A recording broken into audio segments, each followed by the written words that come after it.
মাচায় ঝুলছে কালো রঙের তরমুজ। বাংলাদেশের আবহাওয়ায় বর্ষাকালে তরমুজের চাষ ও ফলন অনেকটাই অকল্পনীয় বিষয়, কিন্তু আধুনিক কৃষি প্রযুক্তির ব্যবহারে এখন বর্ষাকালেও শুরু হয়েছে তরমুজের আবাদ। নওগাঁর রানীনগরে মালচিং ও মাচা পদ্ধতিতে বর্ষাকালীন কালো তরমুজের পরীক্ষামূলক চাষ শুরু করেছেন প্রগতিশীল সবজি চাষী নিরঞ্জন সরকার। এই জাতের তরমুজ মূলত গ্রীষ্মকালীন হলেও এই চাষি কিছুটা শখের বশে বর্ষাকালে এর চাষ শুরু করেছেন। বর্ষাকালীন তরমুজের চাষ করেছে, তো বর্ষাকালীন তরমুজের চাষটি দেখা যাচ্ছে খুব ভালোই হয়েছে। এখানে তরমুজও খুব ভালো পরিমাণে ধরছে। যদি এরকম হারে যদি ধরতে থাকে এবং ফলগুলো যদি বৃদ্ধি পায়, আবহাওয়া যদি অনুকূলে থাকে, তাহলে আশা করা যায় যে এখান থেকে আমরা লাভবান হতে পারবো।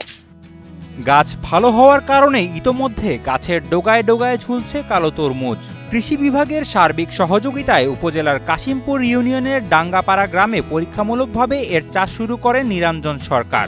মাত্র 10 শতক জমিতে চাষ করা এ সকল তরমুজ আগামী 15 দিনের মধ্যে বাজারজাত করা হবে। এবারে আমি ভিন্ন ধরনের সবজি করি। এবার রায়ন উপজেলার কৃষি কর্মকর্তার পরামর্শে বর্ষাকালীন একটি তরমুজ চাষ করেছি, মাসে তরমুজ চাষ করেছি। মোটামুটি ধরন ভালো। যদি এই ধরনের ধরন থাকে তা আমি মোটামুটি লাভবান হব।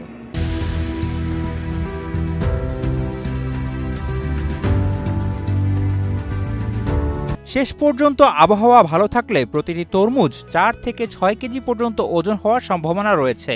আবহাওয়ার কারণে এভাবে তরমুজ চাষ লাভজনক বলে জানায় কৃষি কর্মকর্তা। মাচায় কালো জাতের তরমুজ চাষ, হাইব্রিড মার্সেলো জাতের আমরা চাষ করেছি এখানে।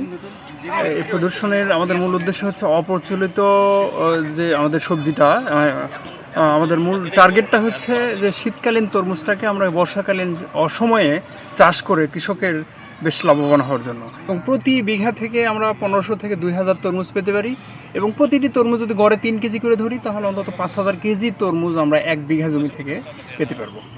এবং বাজারে এখন 50 থেকে 60 টাকা কেজি দরে তরমুজ বিক্রি হচ্ছে।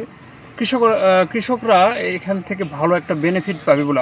আধুনিক কৃষি প্রযুক্তির ব্যবহারের মাধ্যমে বাংলাদেশের কৃষি ভবিষ্যতে আরও সমৃদ্ধশালী হবে বলে মনে করছেন সংশ্লিষ্টরা। শাহেদ আলম ফাহিম, কালের কণ্ঠ।